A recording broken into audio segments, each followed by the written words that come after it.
Good morning, everyone. This is Tony from Her Homestead Skills, and yes, I'm still trying to get caught up on my gardening. I have very little left to do, actually. I have to probably pick a few tomatoes and I'm going to leave my cucumbers for seed. And speaking of seed, I did plant some celery last year that I left in order to go to seed. So this year it has gone to seed. On another hook, I have a brown paper bag, and what is in here is celery seed harvesting. Well, the celery seed is so very tiny, so that what I've done is I've picked all the branches and I've put them upside down in this brown paper bag, and hopefully I'll be able to collect celery seed. Now, this is something that I was looking for in the stores for in my bread and butter pickles, and I couldn't find any. But so I did have some celery that I had planted last year, and since it seeds the second year, I thought I would try to save it. We'll see what happens here. I do have to mainly clean up and prep most of the garden right now, get it ready to plant garlic for next year. That'll be sometime in October, but October is around the corner at this point. And I do have some strawberry plants that are a good size, and they're the ones I started from seed from a fresh strawberry.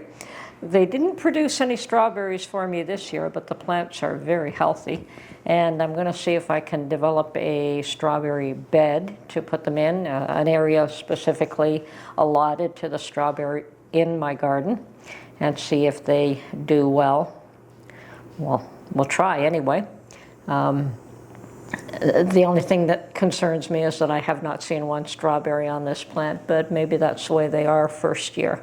So a lot of runners. They're putting out runners like crazy, and I'll show you those in a minute. Okay, and these are some of the plants that I started from seed. I do have them in a large pot, and they keep trying to put out runners, and I keep trimming the runners back. And I think I've got like 6 plants there. And the balance of it is in my hanging basket here. And once again, more runners.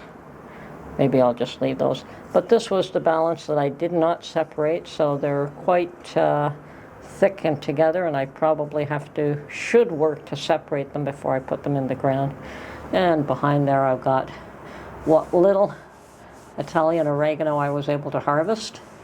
And this just comes up on its own year after year. When I seeded it, I was glad to find this much. Usually I get quite a bit more than that. But this is the oregano that is actually awesome that I use. I got the original seed from my mother, and I keep some seed and plant it every year, but it always seems to come up on its own anyway, so it seeds itself. So that's my garden tale. It's been successful in some ways and pathetic in others. And as far as tomatoes go, I have canned up, probably 150 pounds of tomatoes, and probably about 25 pounds of those went to salsa. And I can tell you that Mark and I have already been through 4 pints of salsa, so I may have to go out and get another 25 pounds and make another batch of salsa before the tomatoes, the fall harvest tomatoes, are gone. I mean, this is the time of year that you want to take advantage of tomatoes because they're ripe, they're very tasty, and they're plentiful, so normally. And I have a lot of chicken broth to can up. I have 2 packages of carcasses in my freezer now, and I probably should go out and get a few more and start that process and see if I can get ahead of Mark's regiment of a pint a day chicken broth to ward off colds. And if I'm ahead of the game, at least I won't feel pressured to keep him in stock. Anyway, and speaking of diseases, I have heard on the news yesterday that another COVID variant is making itself known, and the weird thing is that, yeah, they've got their eye out on it. They're encouraging people to take a vaccine again. They must have a lot of vaccines in stock, or still getting, well, I'm not going to say any more than that. They probably have enough vaccines in stock that they need to get rid of them. And at this point, I think people are paying for them, or they've been paid for, and they want to at least find some way of making them useful. And they're also encouraging people to wear masks again. And I can assure you that most of us are going to ignore that. And what I heard on the news was that a doctor said that, yeah, there will be COVID variants from here on in, that COVID is here to stay, and it's never going to be as prevalent as it has been. And there's no need for lockdowns, and there's no need for masking up and doing all these crazy things, that we should not expect another pandemic. But what we should expect is variants forever. And so you're going to find that there are people that trust the government and comply. And you're going to see a lot of people that just smile and walk away. But I think the government has had their moment as far as being able to create fear and mass hysteria over this particular disease. Yeah, there may be more in the future, but this one isn't it.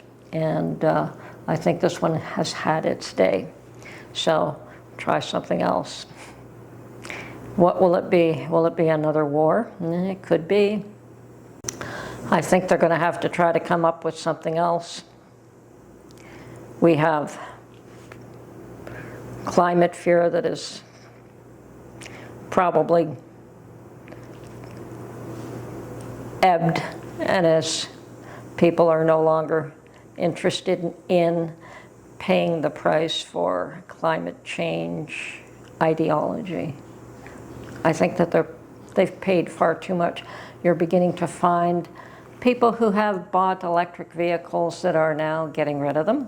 People who understand that these batteries to produce electric vehicles are actually extremely costly and hurt the environment perhaps even more to produce than the energy that we're using now. I think that they have to come up with another means of producing electricity, or an energy source that is actually viable and better than the one we currently have. Not worse, not more costly. It has to be better, it has to be more efficient, and it has to be more economical. And when they come up with that, you'll find that people will buy into it. Forcing people into a scenario that the government wants because certain people benefit from that. I think that people are smartening up and they're walking away from all these pressures. So we'll see what happens there. I know I certainly would not buy an electric vehicle. Give it 20 years, perhaps, the way things are going now, but at this point that scenario just isn't working for me. Not if I want to do long trips. It's okay if I just want to putter around the city for the rest of my life, but I don't want to do that. And the climate in Canada cannot handle it, and I certainly am not in a position where I am close to a charging station.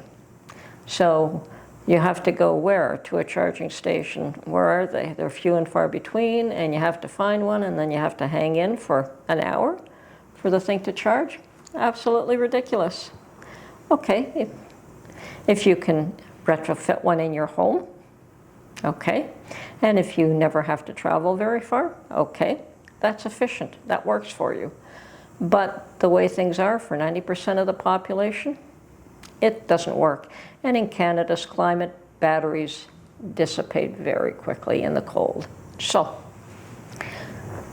come up with a better solution and go away until you find one. Thank you very much. I also want to discuss something that I have heard on the radio, a couple of things actually. One, sadly, being the forest fires out in BC. Now, BC, British Columbia, in relation to where I am in Ontario, is about 3,000 miles away. So it's a fair distance. But I've heard recently that in one small town, there was one lady who was on the radio describing her situation and what happened to her that morning, that she did get a text from a friend saying that she was thinking of her, and she wasn't quite sure what that text meant, but decided to take her package of important papers with her to work that morning. She thought, well, she'll go to work. There doesn't seem to be any issue not to. Anyway, she took her package of papers and went off to work. And by the time she was ready to go home, it turns out she couldn't make it home, that the roads to her house were blocked. You know, she wasn't able to get home to pack a few things, but she was able to get in touch with her children, who she said packed some clothing for her and a few other, quick odds and ends, and they got out quickly. And they were able to go to their grandparents' home, which was far enough away, but still close-ish, that they were out of the way of the fire. And so the family was only separated for a short time. They were not separated, and nobody was injured. She was able to meet up with her husband and her children, and found out the next morning that her house was gone. It was, they heard that it was going, but the whole house was gone, and there were neighbors in the same position, that they'd lost everything. And you could hear the emotion in her voice when she was asked how that felt. And she said it felt like an apocalypse. And that's a comment that I've made earlier, that people can have their own individual apocalypse. It doesn't have to be a worldwide one. It doesn't have to be, even your community. It can be your own personal apocalypse that you will have to deal with. And I think that in some cases, we all do. Sooner or later, we all suffer some very devastating situation that we have to overcome. And that one was hers, and the emotion was very clear in her voice for a few minutes, but she quickly overcame that and said yes, that they were happy that nobody was injured, that they had insurance, they were renters, and that they had content insurance, and they would be fine. There were others that were perhaps not in as fortunate a position as they were. They lost all their mementos, they lost everything, but they had each other still. So even that felt like an apocalypse. And yes, I can imagine what the people in Hawaii are going through. We have 1,000 or so people still missing, and they deserve our prayers.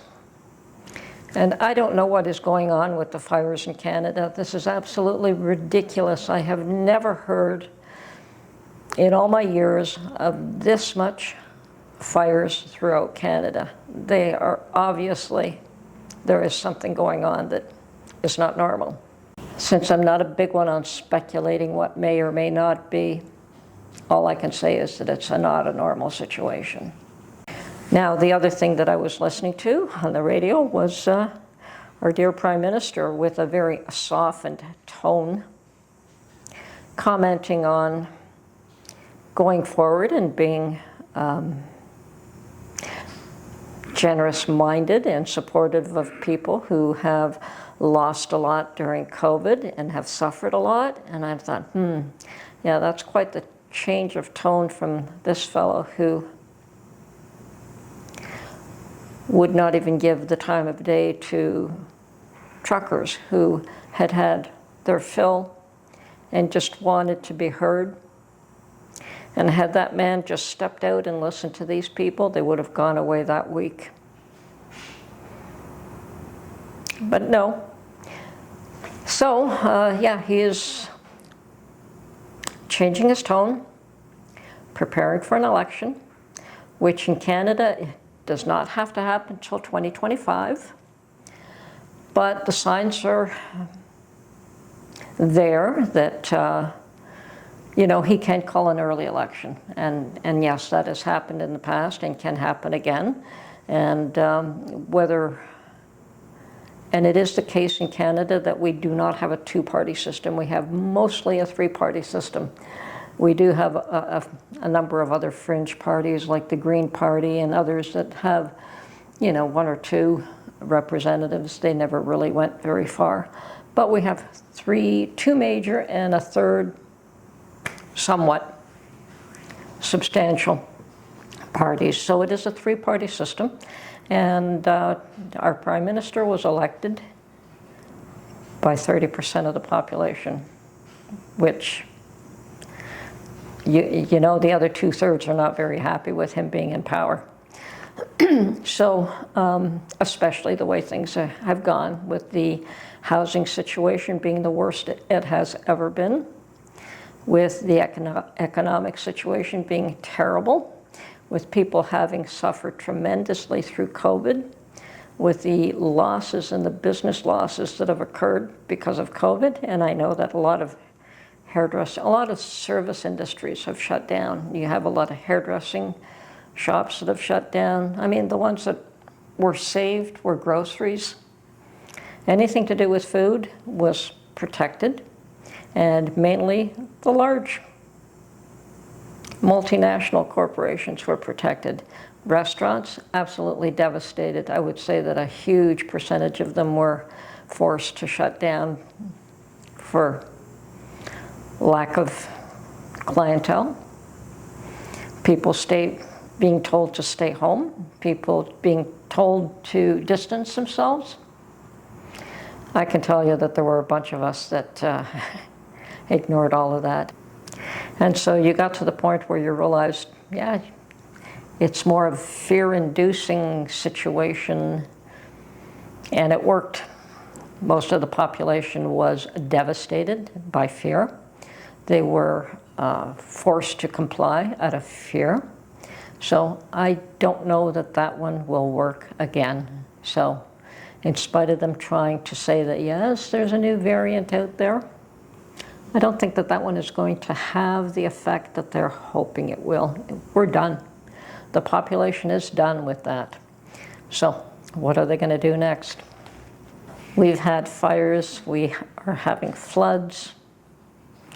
Even the earth is protesting, and that is my view on that the earth is protesting what's going on, and Mother Nature is saying enough of the way you're governing my people. So I think that politicians do have to come up with some new ideas. And these ones of trying to manipulate and control through fear are no longer working. So at least for some of us, they're not. For others, they'll always comply. They'll always be trusting, and they will pay the price. But right now we have too much crime, too much devastation, and there will come a time where all the people will rise up. I see that happening, and I'm not trying to create fear personally. I just believe that eventually you're going to see more than just farmers and truckers that rise up and complain. And something has to give. Something has to give. People have to be given a fair shot at a decent life, and not just the special people, not just the elite, but the everyday average person.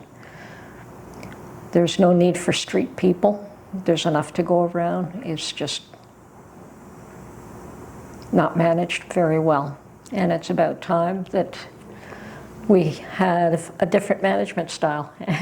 And perhaps it's going to be up to More of these mama bears to stand up. Yeah, mama bear, what a title, what a term. Yeah, fighting for our children, you betcha. And that doesn't mean we won't fight for our grandchildren as much as our children. Who's to say that we will fight to stop our grandchildren from going to needless wars? I believe that will happen too. Anyway, just my thoughts. Once again, it's just Tony's opinion. Yours may differ, and you have every right to have a different opinion than I do. Anyway, I'm going to say goodbye for now and try and get some chores done. I do have to get to that garden, and I do have to do more. I have to start my chicken stock canning at some point very soon. Anyway, this is Tony from her Homestead Skills. Hope you enjoyed this video, and we will catch you on the next one. Bye for now.